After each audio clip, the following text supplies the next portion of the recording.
מה אשכנה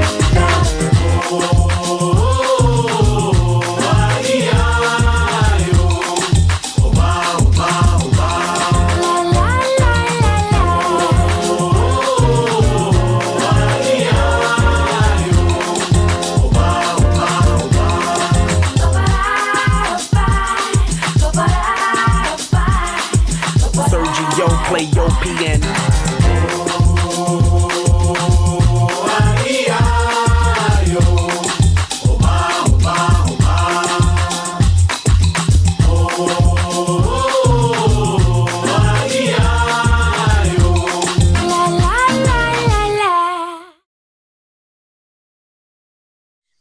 ¿Cuál es el problema de sobrediagnosticar? Sobre todo en los adolescentes, ¿no? Que se puede confundir muchísimo, ¿no? Una etapa vital con un diagnóstico.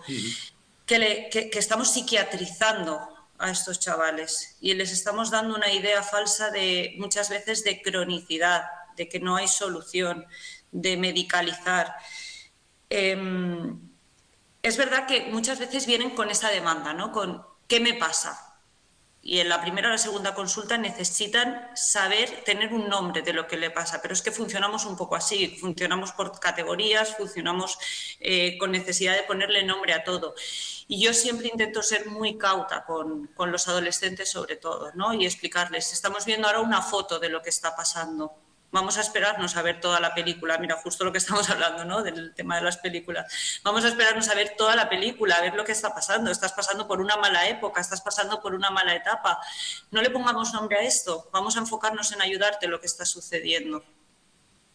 Vamos a hablar de otro asunto también espinoso, no menos tabú quizá que la salud mental, que es el caso del suicidio, de las actitudes suicidas. La Fundación Española para la Prevención del Suicidio esperaba que con el confinamiento hubiese una disminución en el número de muertes. Sin embargo, el efecto ha sido el contrario. Hoy por hoy, el suicidio es el primer motivo de muerte no natural por delante de los accidentes de tráfico. En España el año pasado 11 personas al día se quitaron la vida, casi 4.000 en todo el año.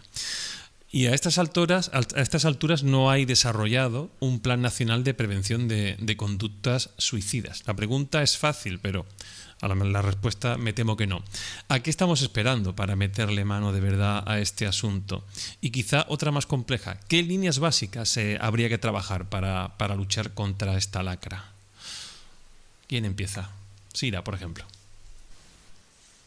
Qué facilita me la has puesto. Te la he puesto fácil, ¿verdad? No te quejarás. Mira, a la primera pregunta, yo creo que aquí estamos esperando para hacer frente a este problema, pues a reconocer que es un problema, porque como sabéis todos los que estamos aquí, es una situación que normalmente no suelen salir cifras en la tele. Sabemos cuántos muertos por COVID hay al día, sobre todo en pandemia, cuántos accidentes en campaña de Semana Santa, pero no solemos tener datos de suicidios. Por tanto, si no hay información, parece que no existe. Entonces, creo que el primer paso es reconocer que existe, que además hay una alta incidencia de suicidio, que la pandemia puede haber provocado que esa incidencia aumente y, por tanto, hay que empezar a pensar en medidas. ¿Qué medidas se me ocurren a mí? Pues, hombre, si el suicidio se asocia a desesperanza, soledad, estado depresivo, pues intentar pensar en medidas de cómo nos han aislado unos de otros, pues bueno, vamos a empezar a crear espacios en la sociedad a través de actividades por ayuntamientos, no sé cómo, porque no lo he pensado así en profundidad, pero pues todo lo que sería lo contrario a lo que provoca, las causas que provocan el suicidio, pues acompañamiento, dar un teléfono, el teléfono de la esperanza, por ejemplo, hay pues más herramientas tipo así para que la persona que se ve en esa situación horrorosa de decir acabo con mi vida, tenga herramientas a las cuales utilizar o a alguna figura a la cual acudir para cogerla y empezar a atenderla.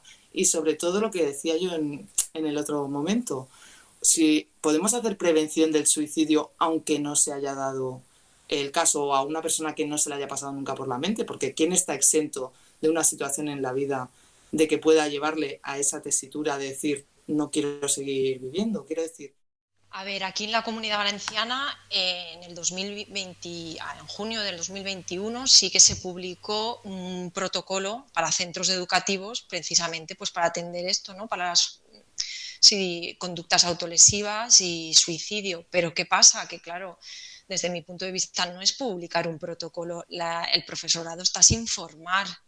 Yo pondría una formación obligatoria si quieres que la gente después haga bien ese trabajo, porque yo entiendo muy bien a mis compañeros, yo soy la persona a lo mejor más afín por mi formación o más próxima, ¿no?, a poder tener un entendimiento, pero un profesor que es de matemáticas, de lengua castellana, pues se asusta muchísimo. Es que es lo que decía también Sira, es que da miedo pronunciar la palabra, no estamos todavía habituados, pues eso, a darle una normalidad, a decir, mira, esto existe y si pasa este tipo de conducta en un chaval, pues tenemos que estar preparados y cómo debemos actuar como equipo, ¿no? Y una mínima formación, no solo con publicarlo, si está colgado en una página web, la orientadora en el centro te dice que esto existe, pero creo que no es suficiente con publicar, ¿vale? Creo que sí que necesitamos todos una buena formación para afrontar este tipo de situaciones difíciles, porque como os digo, por ejemplo, en los institutos es generalizado. Yo hablo con compañeros orientadores de otros institutos y están igual. O sea, si en la plataforma donde registramos los casos, donde tenemos alumnado con conductas autolesivas, antes, no sé, el año pasado grabamos 1 o 2 casos, pues este año a lo mejor ya llevamos 5. O sea, es que... y no hemos acabado el curso. ¿Vale? Por tanto, creo que sí que es necesaria esa formación. Dentro de un rato vamos a hablar de cine, porque si hay algo en lo que ha aparecido la salud mental, muchas veces extremando incluso lo anecdótico y el relato cinematográfico. Pero antes de pasar a esa sección en la que vamos a hablar de películas y tal, quizás con un tono incluso algo más jocoso en algún momento, vamos a recordar, o voy a recordar una serie que hay llamada Los Sopranos, en la que el capo de la mafia acude a ver a su psiquiatra, ¿no? Y en aquel momento se vende aquella película o se vende aquella serie como un gran giro de guión, ¿no? ¿En qué medida ha cambiado unos años después del estreno de aquella serie, una vez que ha cambiado un poco, hemos cambiado nosotros como sociedad, en qué ha cambiado el paciente tipo que entra ahora en una consulta o en un despacho en comparación con lo que ocurría hace unos años? ¿Ha cambiado, se ha diversificado ese perfil de paciente que va pidiendo ayuda a psicólogos o a psiquiatras? Yaiza, por ejemplo. Estaba pensando, yo quizás no tengo tanta experiencia. Como he dicho antes, llevo cerca de 7 años trabajando como adjunta de psiquiatra antes de residente. Yo no tengo la sensación de que haya cambiado tanto el paciente tipo. O sea, quizás los problemas son un poco diferentes, pero lo que vemos en el paciente adulto es mucho cuadro adaptativo, muchas dificultades a poder sostener un estrés mantenido. Quizás en otros momentos ha sido la crisis económica, como decía, en el 2008, 2009, 2010 vimos mucha gente muy fastidiada por situaciones económicas muy precarias y ahora el estrés mantenido ha sido un poco también la incertidumbre. Yo quizás sí que estoy viendo un cambio en cuanto al perfil de que tengo la sensación de que vemos más hombres en consulta. Y no es que creo que haya aumentado la incidencia en los hombres, sino que quizás lo que ha aumentado es la facilidad para que ellos puedan pedir ayuda.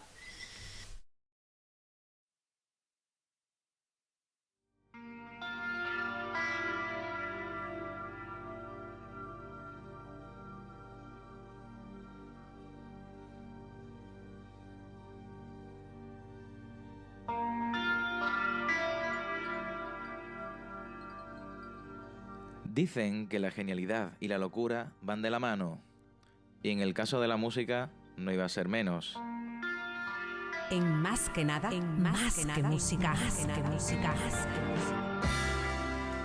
De fondo siguen sonando esas notas misteriosas que nos llegan a la parte más oscura de nuestra mente. Una canción escrita para Syd Barrett, el genio loco fundador de Pink Floyd. que sus propios compañeros de la banda le dedicaron en 1975, en el disco Wish You Were Here, ojalá estuvieras aquí. Pero a causa de su abuso de las drogas alucinógenas y sus problemas mentales, Syd Barrett dejó la música a principios de los años 70 y tras vivir recluido en Cambridge el resto de su vida, nos dejó en 2006.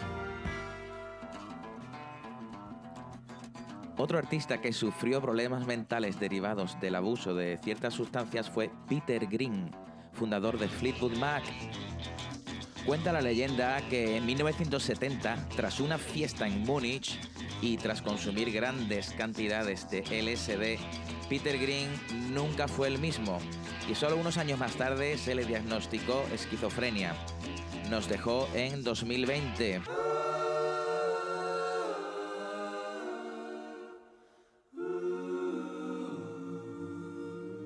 No me podía olvidar en este programa del genio Brian Wilson, quien tras un primer colapso nervioso a principios de los 60 y tras numerosos incidentes dignos de película, a día de hoy sigue en activo y parece ser que ha encontrado cierta estabilidad. Yo lo vi hace unos años interpretando al completo su obra Pet Sounds y les recomiendo que si tienen ocasión vayan a verlo porque lleva una banda fantástica. Y una última recomendación, la película Love and Mercy, sobre la vida y obra de este genio Brian Wilson. Tras esta breve pero intensa musicoterapia, me despido y les dejo con los Beatles y The Fool on the Hill.